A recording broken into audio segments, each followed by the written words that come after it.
महाभारत के युद्ध में भगवान कृष्ण ने अपने भांजे अभिमन्यु की रक्षा क्यों नहीं की, उन्हें क्यों नहीं बचाया।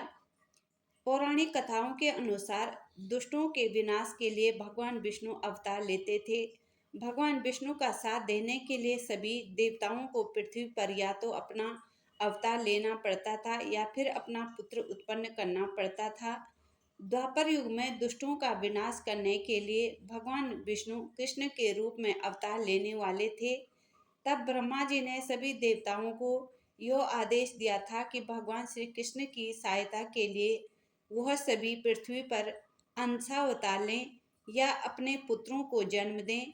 जब चंद्रमा ने सुना कि उनके पुत्र वर्चा को भी पृथ्वी पर जन्म लेने का अधिकार मिला है, तो उन्होंने ब्रह्मा के उस आदेश को मानने से इनकार कर दिया।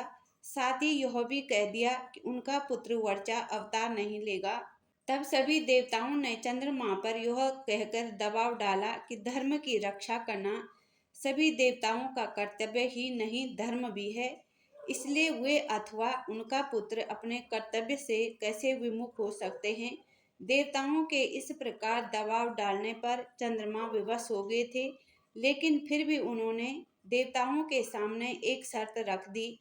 वह शर्त यह थी कि उनका पुत्र ज्यादा समय तक पृथ्वी पर नहीं रहेगा, केवल 16 साल तक ही रहेगा। साथ ही भगवान कृष्ण के मित्र देवराज इंद्र के पुत्र अर्जुन के पुत्र अभिमन्यु के रूप में जन्म लेगा। वह भगवान श्री कृष्ण और अर्जुन की अनुपस्थिति में अकेला ही अपना पराक्रम दिखाता हुआ वीरगति को प्राप्त करेगा, जिससे तीनों लोकों में उसके पराक्रम की चर्चा होगी। इसके साथ ही चंद्रमा ने देवताओं के सामने यह शर्त भी रख दी थी कि अभिमन्यु का पुत्र भी उस कुरुवंश का उत्तराधिकारी होगा। चंद्रमा के इस हट के कारण सभी देवता विवश हो गए।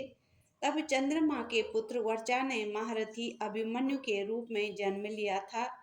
इसके बाद द्रोणाचार्य द्वारा रचे हुए चक्रव्यूह में तीनों लोकों में अपना पराक्रम दिखाकर अभिमन्यु ने अल्पायु में ही वीरगति को प्राप्त किया। कहते हैं कि यही कारण था कि श्री कृष्ण ने अभिमन्यु को युद्ध में नहीं बचाया था।